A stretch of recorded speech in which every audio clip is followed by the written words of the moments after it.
I'm Suzanne Ridgway and welcome back to my channel. Today we are going to be making air fryer pork chops for Cook With Me with Lettuce to Eat. If you are new, thank you so much for dropping by and checking me out. Thank you to everyone who supports me every day. We are up in views again and up in subscriptions. And those of you who joined me today, welcome aboard. We just got an air fryer earlier this week and we've been enjoying it. And I'll be bringing you air fryer meals a couple times a week so you can try them in your own home.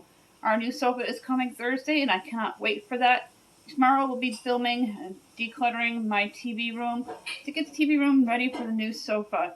We have some giveaways to announce. When we get to 900, we're going to issue out two $10 Dollar Tree gift cards. And when we get to 1,000, we're going to issue out two $20 Dollar Tree gift cards. The rules are you must be a United States resident. If you're new, please comment and say hi down below. And if you already comment all the time, just make sure you are subscribed. Don't forget to like this video, and don't forget to smash on that subscribe word. Don't forget to tap on that bell, and please share me to your favorite social media sites. Let's get cooking. Here is the original pork. We have the value size. Comes with 4 seasoning packets in plastic baggies to shake your pork in. I'm going to show you how I prep the pork chops. I do have other videos on pork chops for the oven. This is going to be for the air fryer. I have my porks right here. They're center cut. I'm going to give them a quick rinse. Then we're going to season them together. Wash my hands with hot soapy water before we touch the porks. I'm going to take my onion soup mix because it says to use onion powder on the air fryer. And about a tablespoon, evenly spread. Then I have my fresh black cracked pepper, my absolute favorite spice, next to garlic. I'm going to take it and add about 2 to 3 teaspoons.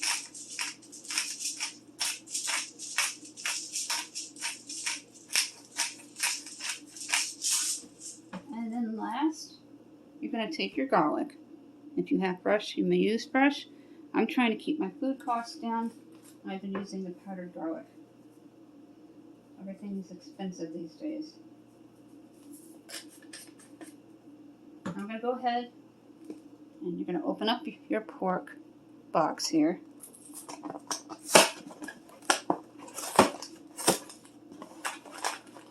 I'm going to take out our brown packet that you see here in one of the bags. Unlike the bag and seasons by the Cormix, you do not need the bag to cook the pork chops, just to shake and bake them. This should be easy tear. And take the pork mix.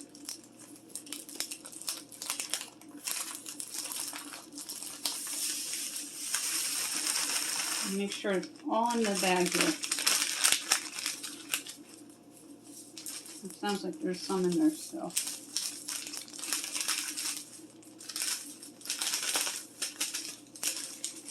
There we go. Now that it's all in the bag, you take your pork chop and dump it in. And you're going to shake it until it's nicely coated.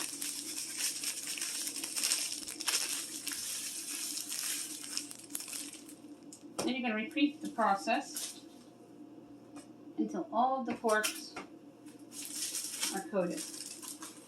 And this is going to marinate in our refrigerator until dinner time. All those wonderful flavors can combine and marry into the pork chop.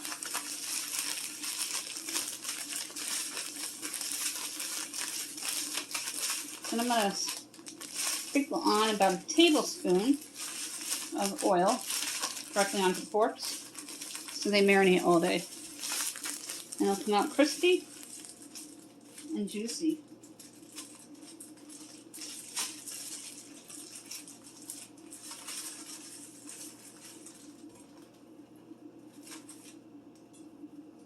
My kid who does not like pork chops is probably going to have some mac and cheese for dinner tonight. I told him I would make them mac and cheese or their Alfredo noodles with mixed vegetables. Make sure there's a generous coating. I don't know why they say this is a value size, because it doesn't seem like there's enough of the breadcrumbs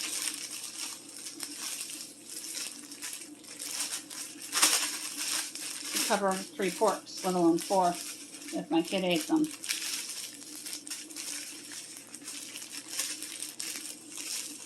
And that's all you do. Now you're going to take your oil that I have right here and splash on or sprinkle on about a tablespoon, evenly distributing.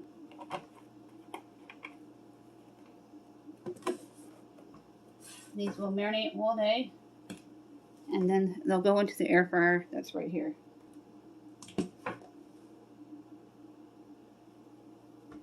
For the sides with the pork chops, we're going to be doing it with the Spanish rice, my husband's favorite, Old El Paso.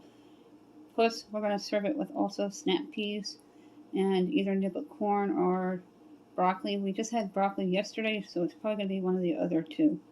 And we're not going to be doing potatoes tonight because rice is a starch, and you should never do 2 starches on the same plate, from what I'm told.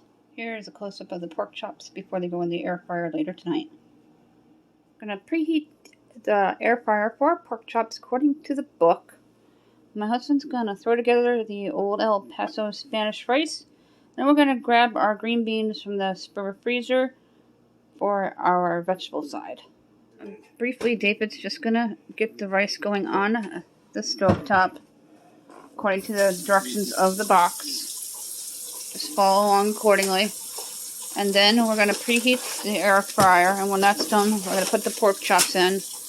And then about several minutes before everything's done, we're going to get the green beans in the microwave for the steam fresh. 2 cups of cold water.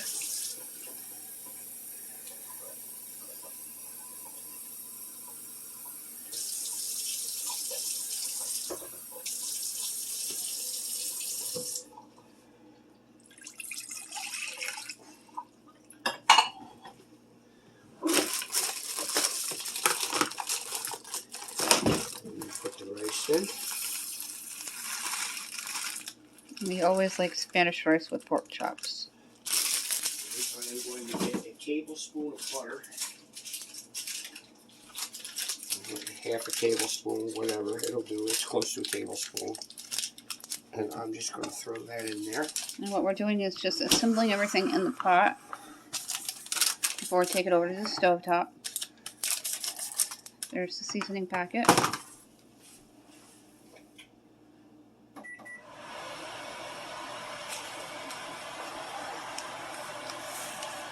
Okay. Now, put this on high. Speak up a little bit with the fan. You put this on high, and you just stir occasionally until it comes to a rapid boil. Once it comes to a rapid boil, you turn it down all the way to low. You put a top on it, time it for 12 minutes, take the top off, stir it once, top back on another 12 minutes, and then you let it sit for 2 after it's done.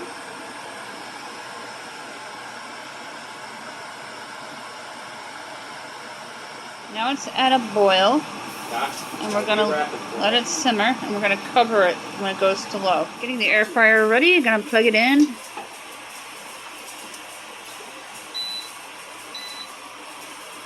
So I'm trying a pork chop recipe that I looked online. We are going to preheat this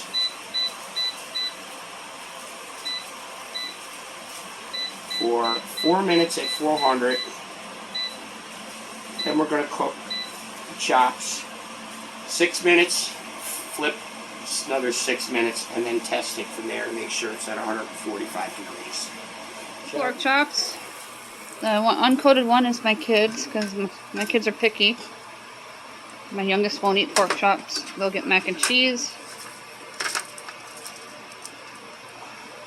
Is this the 7-quart air fryer? 7-quart. Okay. Then we'll put it back in. I'm going to set it for 6 minutes. And then we're going to flip the chops. And it's by crownful. Rice is covered. Yes, it's a big lid. I don't know what happened to the lid to the small pot, but this is what we have. It goes to my pie dish that I have that I can bake pies or casseroles in. I'm going to flip the pork chops. I want to make sure they all fit correctly. Oh, these look good so far already. Be careful not to touch the sides. It is hot. And we're going to put it back in. And we're going to set it up again. Close to frying together, but not quite, but things can cool down. And David's really good at timing everything. Bird's eye cut green beans. This is the longest cook down time of any steamed vegetables. And so you're going to put it in. Always face side down. Flatten it out. And for these, you're going to have a cook time of 7 minutes. After it's done, let it sit for a minute. Then open it up slowly for the steam to escape and you not to burn yourself. Checking the temperature of the pork chops on the thermometer. Oh, they're done. And they are done. Amazing. The rice is almost done and the green beans are almost done. Unfortunately, we learned the hard way that we cannot have the air fryer and the microwave going at the same time because it's part of the house that the power went out. But that's back on. It's a quick fix. And the timing of the rice and everything, except for the green beans, are good and nothing went out of whack. Here's what the plate looks like with the air fryer pork chop, Spanish rice, and green beans. Now I'm going to dive right in and eat, and I'll show you what it looks like when I cut it. And it came out perfect. Look at that.